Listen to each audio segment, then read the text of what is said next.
Congrats, Mighty Gitus. And welcome officially to the wonderful world of Disney Infinity. All right, guys, so that about wraps up our introduction. Now we'd like to move on to our first panel of several here at the Disney Infinity Toy Box Summit.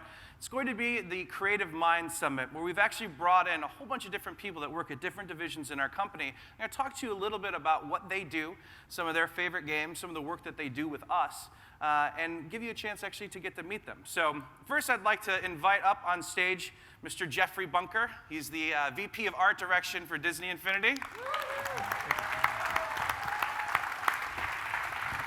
I think we should. Okay, and then next up, I'd like to welcome Albert Lozano from Pixar's Inside Out, who's the art director.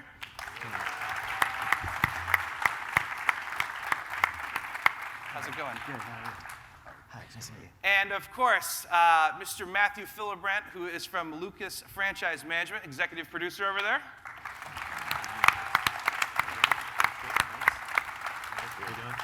And these two rascally guys from Marvel, Mr. Bill Rosemann, Marvel Games Executive Creative Director, and Mr. Mike Jones, Executive Producer, Marvel Games. Indeed. What's up, brother? Yeah. What's up, man? All right, great. Well, thank you guys so much for coming here to our panel. How are things been? Great. Fantastic. Yeah, fantastic. Yeah? Nice This little is trip amazing. to Disneyland for your weekend here, and for D23. Yeah. This is actually our first time, I think, to I be know. here. So Yeah, I just moved out here from Marvel, the East Coast, moved out in December, and this is my first time in the California Adventure Park. So I'm like, yes! Happy to be here. That's awesome. That's awesome. So we had thought that it might be fun to talk a little bit about how you guys got your start working in games or working in other forms of entertainment, especially in your case, and maybe just a little bit of a history for our fans that are watching at home, plus the Toy Box artists that are here. Should we start with you, Mr. Mike Jones? Sure, why not? So, everybody in games kind of has their own crazy story of how they got there, right? There wasn't a direct path into it. Now they have all these schools and curriculum, and you can go and you can learn all the trade skills. But back then, you kind of had to find your own way and get lucky and all this kind of stuff. You had to know someone. Yeah, and right? so back then it really was a dream. I was like, I don't think I could ever. I don't know who makes these games. I don't know, where they come from, but they're amazing and they're inspirational. But I was like entertainment, so I wanted to go to film school. So I actually, in a previous life, I was going to go to film school and go to Hollywood. So there was school for that, right? So I went to school. But I was also a huge nerd, and I loved, Japanese animation and manga and comics and all this kind of stuff. So I wanted to, against my father's wishes, study Japanese and also be a huge nerd. So that took me on a study abroad to Japan. I ended up over there working at a small localization company. And they did a lot of video games. They did a lot of video game scripts. They did a lot of video game voiceover work.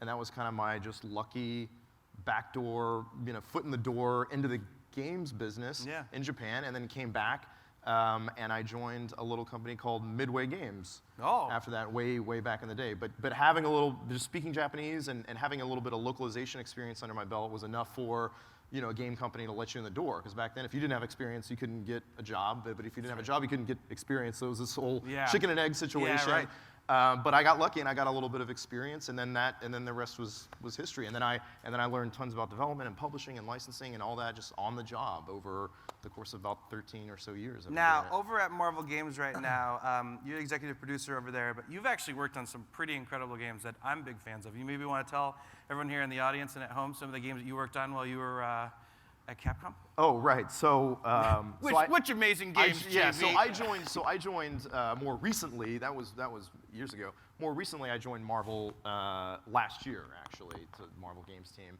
and I joined from Capcom Games that some of you may be familiar with, Street Fighter, Resident Evil, and so on. I actually spent a lot of time on the Resident Evil franchises and Dead Rising, and so my life was zombies for a really, really long time. But I was also a huge fighting game fan, right? And so I was a hardcore Street Fighter player and went to all the tournaments, Seven Evolution, and all that kind of stuff. And didn't get to work directly on Street Fighter, but did get to work with some of the guys that were doing the Marvel vs. Capcom games and sort of play builds and provide feedback and talk about the character selection and those kinds of things. And I actually worked in Japan at Capcom, and that was like a dream come true, right? Like every day I had to pinch myself, wow, I'm waking up in the candy store, right? I got the keys to the kingdom, and I'm here with all these amazing people that made these games I grew up with. Right. And then now I'm at Marvel, and it's my second dream job, and it's so amazing. So I feel so lucky to be doing what I'm doing, and honored to be here and with the community and see everybody who enjoys all the fruits of our labor and hard work, because you don't get that many opportunities as a game dev when you're in the cave, right, making a game for years, to actually see people playing the games and enjoying them and having so much fun with them, which is why we all got into this in the first place, right? That's right. Awesome. Well, thanks for being here. Bill, how about you? You've got a great story, too. So, Mike talking about dream jobs, mine was easy. It only took me 45 years to get here. So I consider myself pretty lucky. It began second grade. I walked into my school's book fair, and there was a collection of Amazing Spider-Man comics, the first 6 by Stan Lee and Steve Ditko, and that was it. That changed my life. I said, I want to be Peter Parker. And then, fast forward, when I was 18, I was actually working in an arcade. So I was a big comic fan and a big game fan. And then, a hop, skip, and a jump from working in an arcade to working for Marvel Games. In between there, I was lucky right out of college, got a job with Marvel, and I was a freelance writer, and that was my dream. I wanted to go to Marvel, make comic books, and did that for 20 years, and was lucky enough to work on all sides of the biz. I came in through marketing, and then eventually got into editorial, and I was lucky enough to be asked to work on the Cosmic books, and had a hand in putting together the Guardians of the Galaxy team that you saw on the silver screen, because when I was 15, I was a big fan of a Rocket Raccoon miniseries, and I said, let's bring Rocket back. So there you go. It was Infinity. Yeah, and now he's here. A small little film you might have right over there. Insane. And it began because, like you, I was just a fan of these characters, and I said, I want to dust them off and introduce them to the fans. So yeah, so 45 years, that's all it takes to get here to work for Marvel Games. Awesome. Well, thanks, Bill. Matt? My entry into video games was not maybe the most common way either. I think when I started out, I joined Lucas in 1999. I've been with the company for 16 years. Wow. So it's been a great long run. Definitely, we could probably all arm wrestle over who thinks they have the dream job. I definitely feel like I was a huge fan of not only video games, but all the Lucasfilm properties. As a kid coming up in Star Wars, Indiana Jones, and I got an opportunity to actually join the company. I started off in the legal department, believe it or not, doing paralegal work. But that was really a great opportunity because in that position, I got to work with production and marketing and all the different groups publishing in seeing how games got made and brought to market. And ultimately got an opportunity to make a transition into production. And I started off one of my very first projects as a producer was Republic Commando, which is a game that is near and dear to my heart, and I really love that experience and that team a lot. And worked in the internal studio at Lucas for 10 years on a variety of different projects, including the Force Unleashed series, and ultimately got an opportunity to switch over and work with some of our external partners, EA and different partners working on games. And along comes Disney, and now we're part of the Disney family, and we've had such a fantastic time. Now we have such a broad spectrum of different games that we're working off on all different platforms for mobile games, and get to partner with Avalanche and do Infinity. It's been fantastic. So. Awesome. All right, let's hear a little bit about your background, because this one I'm very curious of, since I'm just meeting you for the first time right now, live on Twitch. I'm Albert Lozano, and actually, I have very minimal experience in the gaming industry, although my career sort of been bookended by it. My first job was working at a small CD-ROM company called Mission Control that was owned by Michael Giacchino, who now composes a lot of the music for our films and many other things. He had a small CD-ROM company, and he gave me my very first job right out of school. I went to Cal Arts in animation, and that was my first experience. He was trying to develop other animated projects, which I got really into, and so when that business sort of fell apart, we all sort of disbanded, but kind of somehow found our way together again much later on. I went to work at Spumco, actually, for John Christopher Lucy, and then I worked at South Park for a couple years. Oh, wow. I worked on the first 2 seasons of the show, and then I worked on the film, and then got the job at Pixar, where I've been now I've been working there for about 16 years. Holy cow. So the last film I worked on was Inside Out, and as we were finishing working on Inside Out, I got to team up with Jeff and start helping out with the video game that was just recently released, which was a lot of fun. So yeah, having this bookend experience of working in games has been really enjoyable. So which film are you most proud of that you've worked on? I'm proud of most of them. I'm really proud of Inside Out right now. When we finished, it was 4 years, and I wasn't sure how people were going to respond to it, and the response has just been really overwhelming, and so that's just been a really fun thing. And so I'm really proud of that film, to be honest. Yeah. That's awesome. Yeah. Congratulations on Inside Out. Thank you. And last but not least, Jeffrey Bunker, how did you get your start? Well, let me start out by saying there's no contest who has the best job. Because I get to work on Marvel and Star Wars and Pixar and Disney. It just... All right. I have the dream job. I grew up in a... I'll start back when I was a little boy. Here we go. We got 10 more minutes, Jeff. The Citizen Kane version. I grew up in a steel town in Ohio, on the Ohio River, and everybody just grew up expecting that they were going to work in the steel mills, and it was one of those type of stories. So even though I kind of had natural inclinations towards art, never dreamed I could make a living as an artist. I just thought I'd work in a steel mill or something like that, and through time, I've just, I went to college to be a dentist, and then as a hobby, Yeah. You have nice teeth. And as a hobby, I did art. Never dreamed I could make money at it, and somehow I started making money at the art before I had to go to dental school. So I kind of trumped that idea, and then I always wanted to work for Disney, but that just seemed like that was an impossible dream. And just working on art, I was doing illustration, came into contact with a small games company that, back then, I was very interested in 3D. This was in the 80s, and it was before Pixar was really popular. But I was dabbling in 3D, and games seemed to be at the forefront of 3D before film was in some ways.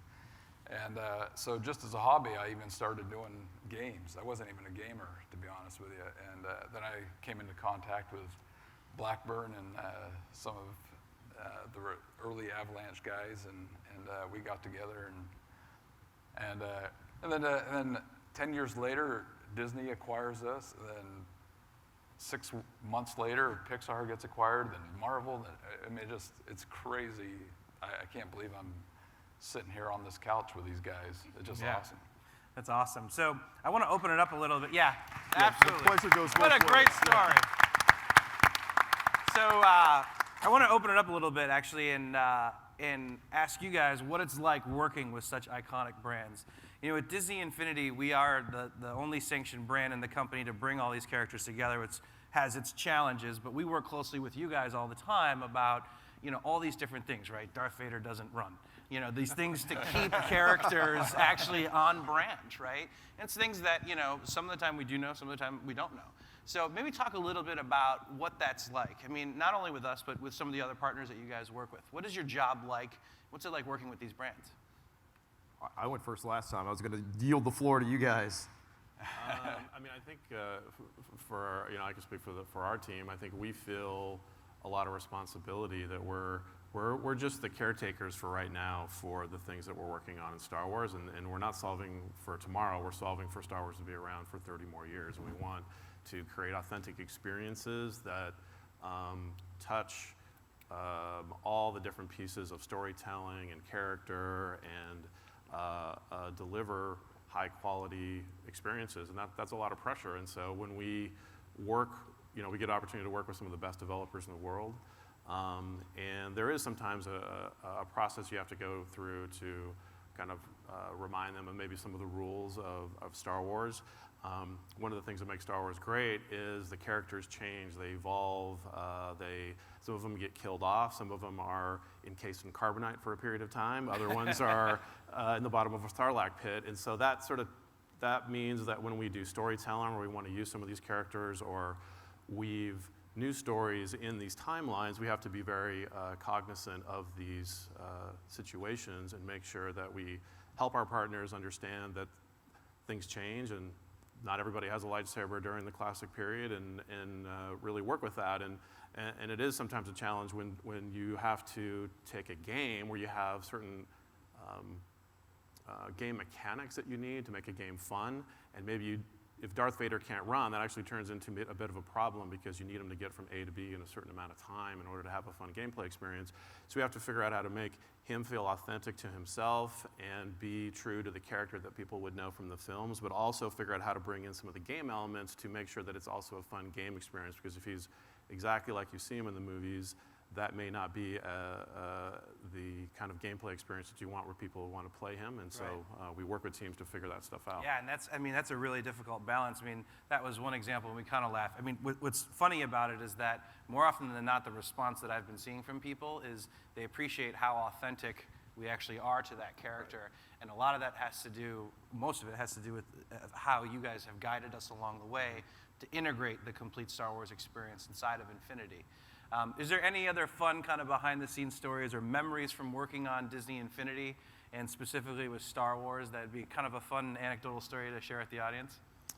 I think, generally speaking, we've had such a great experience working with Jeff, his team, all the developers at Salt Lake, not only that, Ninja Theory, Studio Gobo. They've done such a fantastic job bringing this to life in a new way. He didn't say us, John. I think we've worked to try to find the right blend of when you're bringing Star Wars to life, kind of in a new way in the Infinity aesthetic, where it's a world of toys. The right balance of trying to find the right balance of humor and different things like that. That hopefully some of the things that we've worked with the team on, they'll see we've had a lot of fun with Sarlacc and different things that are in the game. So. Yeah.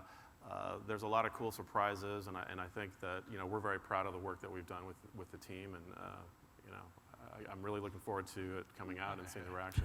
That's really sweet. Very happy to. Do you want a hug? I do. Well, I love hugs.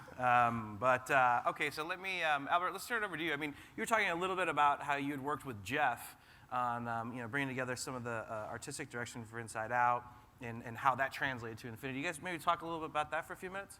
Yeah, well, I think similar to everyone here on this panel, my job in working with Jeff was just sort of to be an overseer of the character. We're all sort of protectors of our character, and yet the fun part is allowing a lot of creative freedom to Jeff and his team, and allow him just a lot of room to have fun and play.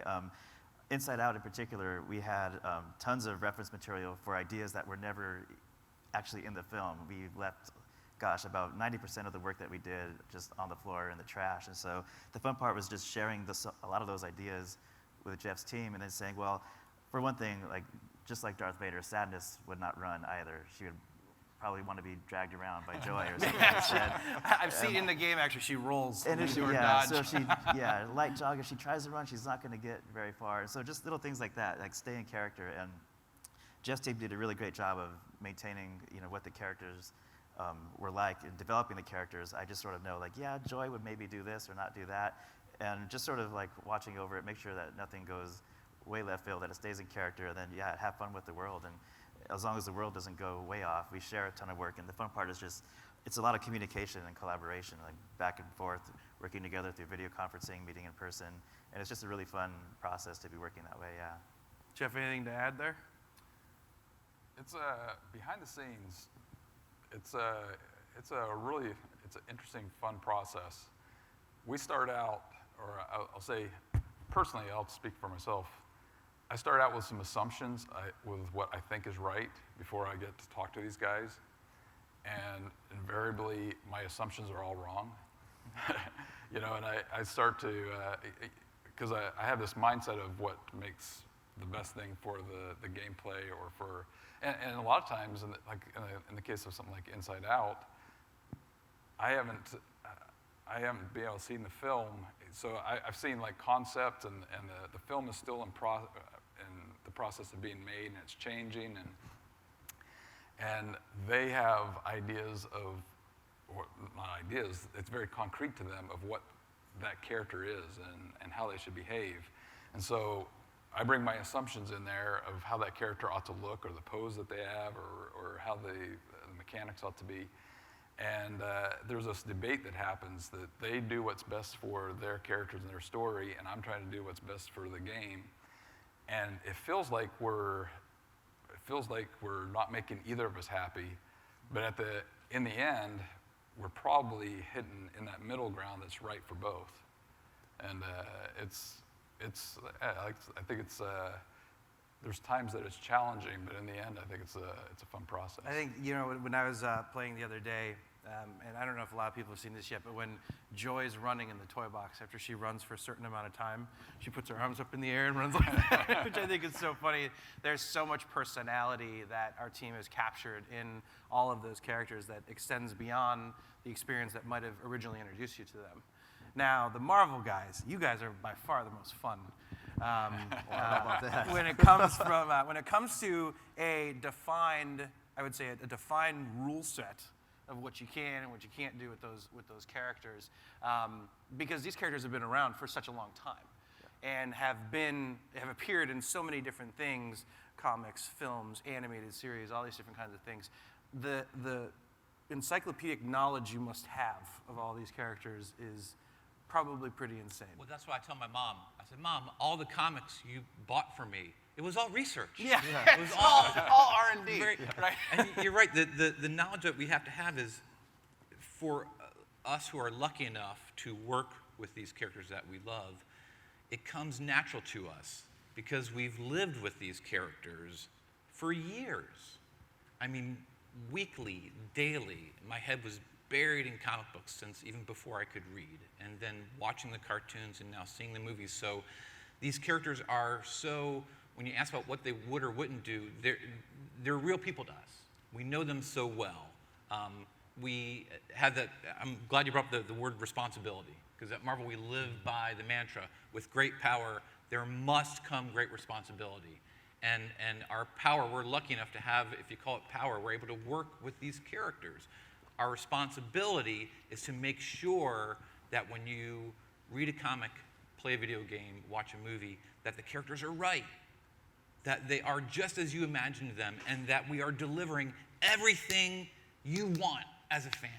So that's our responsibility, is to think back, okay, when and not to say just when we were fans, we are still fans, to think about what is everything we would want in this game for these characters to do.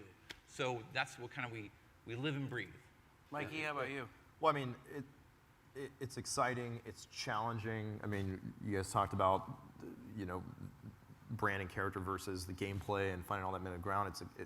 It's exciting, it's challenging, it's humbling, right? Because we are sort of responsible for these characters who, for a lot of people, are their inspiration. I mean, Spider-Man was, you talked about Peter Parker and Spider-Man as a real person, and and the power of characters, right? And I had a cardboard cutout of a Sal Buscema Spider-Man that I won at one of these school fundraisers when I was in like second grade or something like that. That hung over my art desk, right? I was an artist in a previous life, and like that was there every day, inspiring me to do art, to read these stories, to be creative.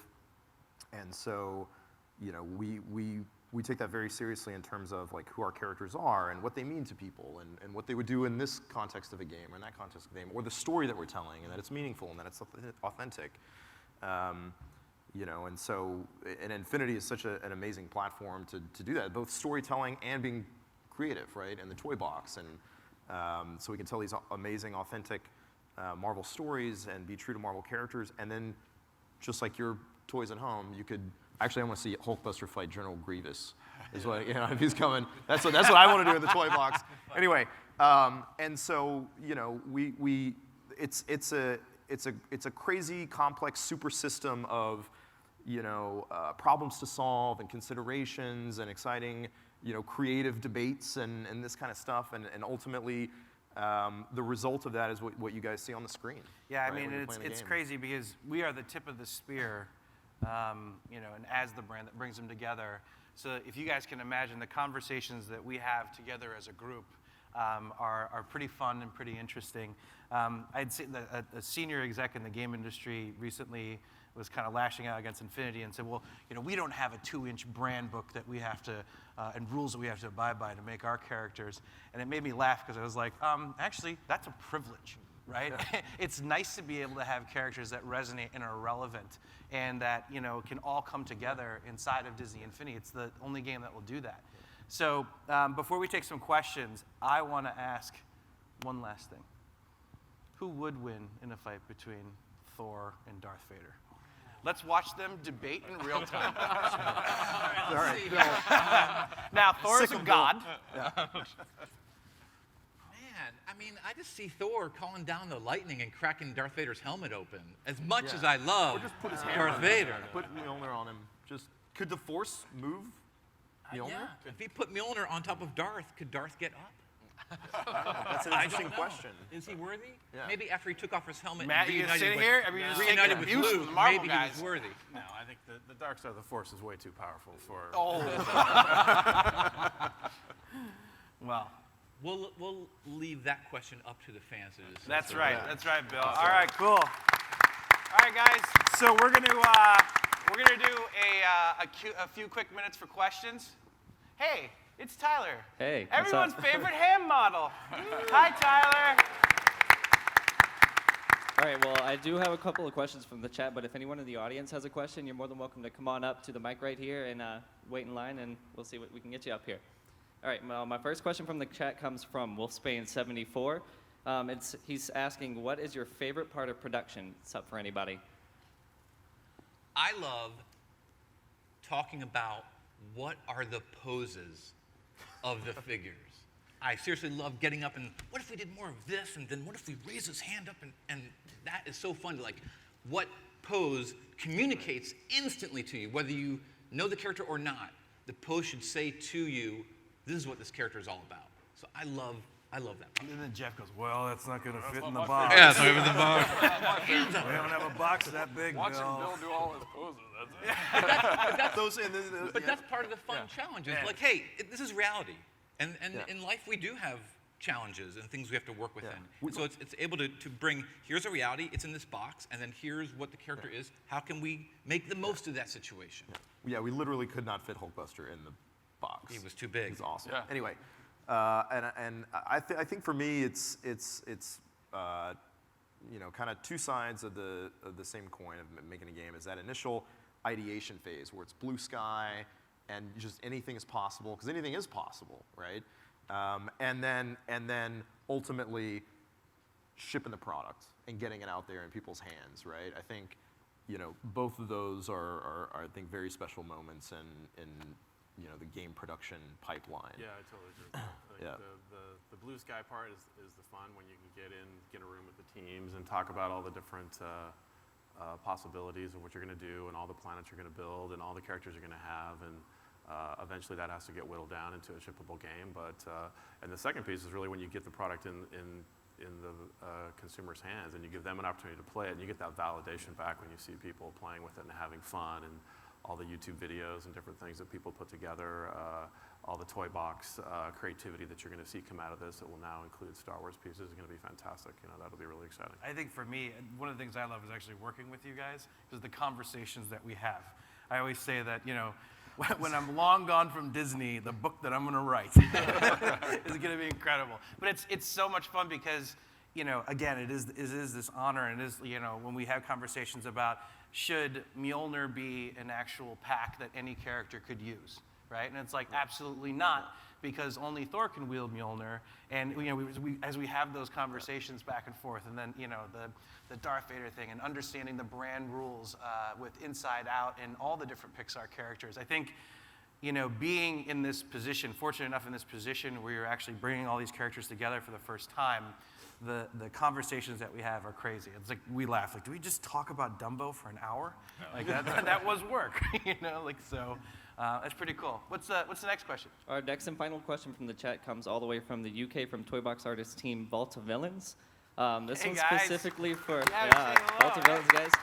This one's specifically for Jeff Bunker. Now, they want you to confirm or deny this rumor. Is the Han Solo model based off of you? Oh my goodness, yes. Jeff, it looks so much like you. It's uncanny. And you're always like, no, it doesn't. But it really does. I don't know how to take that. Say yes. Yes. Yeah. No, it's Hold not. on. Oh, It's not. Well, let's do this in real time here. Can you hold this up to your face, and can we get the camera close on Jeff's face? Just so we can see. Let's get some applause. No, put it close to your face, Jeff. We want to see your face. Should we get some applause if that looks a little bit like Yeah.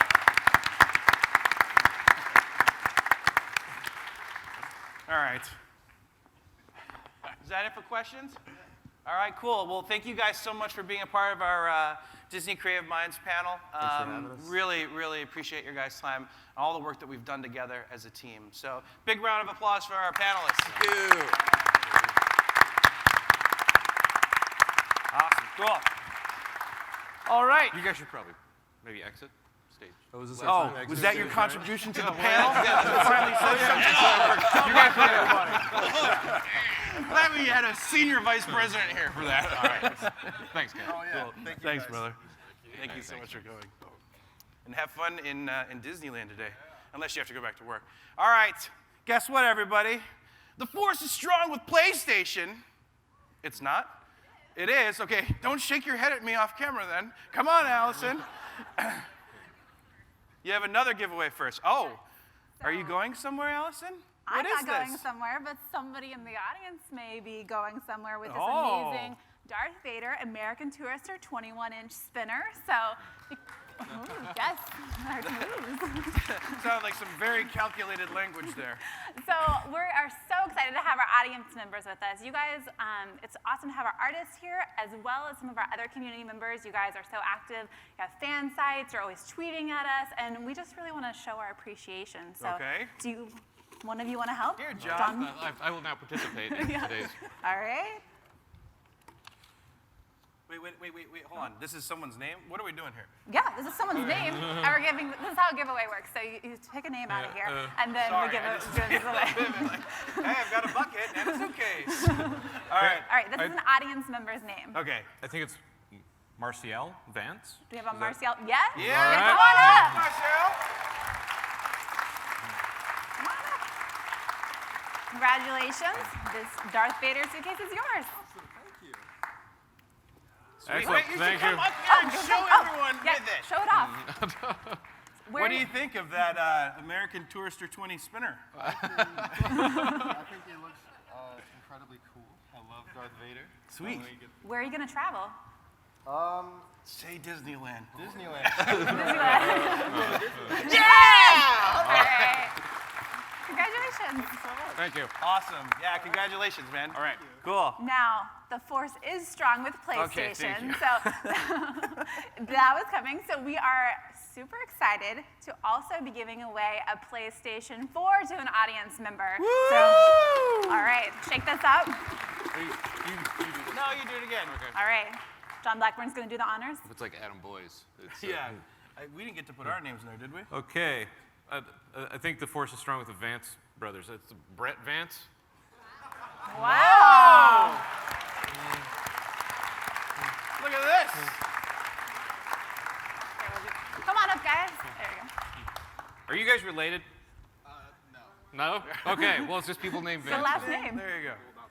Well, hey, congratulations, man. You've got a brand new PlayStation 4. Where are you going to play that PlayStation 4? My room. My brother's got one, so. There you go. Awesome. All right, congratulations. Your room at Disneyland. Yeah, hey, thanks for being here, man. Really appreciate it. Great. Cool beans. More to come. More to come. Allison, whenever she comes back, a big round of applause. She's giving out freebies, I think.